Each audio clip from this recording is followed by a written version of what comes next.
আপনার ধর্মীয় উৎসবে একটা অমুসলিমও আসে না, আর মুসলমান অমুসলিমের চাইতেও এতটাই নির্লজ্জ, বেহায়া, অসভ্য, লজ্জাহীন, বউ বাচ্চা নিয়ে, মোটর সাইকেল নিয়ে, বোরকা পরাইয়া, হুন্ডা চালাইয়া যায় আর বলে মেলায় যায় রে, মেলায় যায় রে। কথা কয় না কে? আছে না? হুজুররা বলতেছে ভাই খবরদার, অমুসলিমদের মেলায় আপনারা যাবেন না, এটা এখানে যাওয়া হারাম। তখন বলতেছে একদিন মেলায় গেলে আমি কি হিন্দু হয়ে গেলাম? তেরে বুঝাবে কে? অমুসলিমের আপত্তি করে আমাদেরকে বলে হুজুর মুসলমান এত আমাদের পূজায় আসে, ওদের জ্বালায় মারে ভালো মতো বিদায় দিতে পারি না। কথা কোন ঠিক কি না? আমার ভাইরা মনে রাখবেন বাজান, ধর্ম যার উৎসব তার। কথা কয় না? বৌদ্ধদের উৎসব বৌদ্ধদের কাছে, খ্রিস্টানদের উৎসব খ্রিস্টানদের কাছে, হিন্দু দাদা বাবুদের উৎসব তাদের কাছে, আর মুসলমানের উৎসব মুসলমানের কাছে। ধর্ম যার উৎসব তার। কথা বলেন না কেন?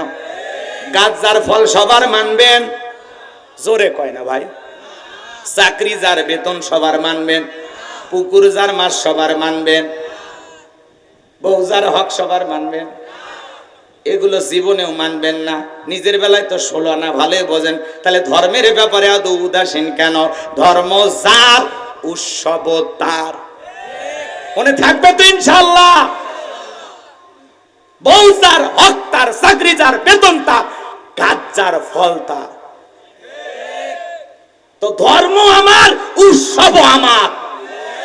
আমার উৎসবে অমুসলিমের আসলে আপত্তি নাই, কারণ আমাদের ধর্মীয় আচার অনুষ্ঠান থেকে তাদের মন গলে তারা যদি কালেমা করে মুসলমান হয়, এই জন্য আমাদের উৎসবে সকল মানুষ আসতে পারে, কোনো বাধা।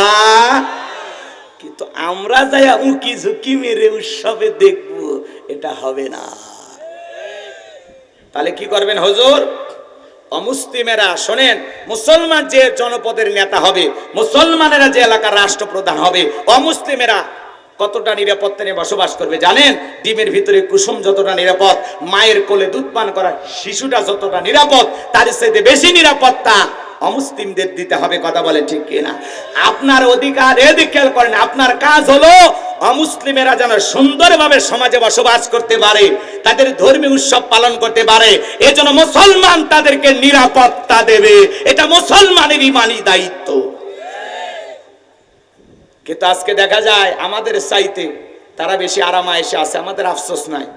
তাদের ধর্মীয় উৎসব পালন করতে কোনো বাধা নাই, আমরা একটু কোরআনের মাহফিল করতে গেলে বাধা আছে না? এটা বোঝা লাগবে। সামনের দিকে যায় কষ্ট হচ্ছে আপনাদের, এজন্য বাজান পরিষ্কার ভাবে আপনাদেরকে শিরিক বুঝাইতে হবে, শিরিক বুঝাইতে হবে। ঢোল পিঠা আপনি যেখানে সেখানে তালগোল পাকাবেন হবে না।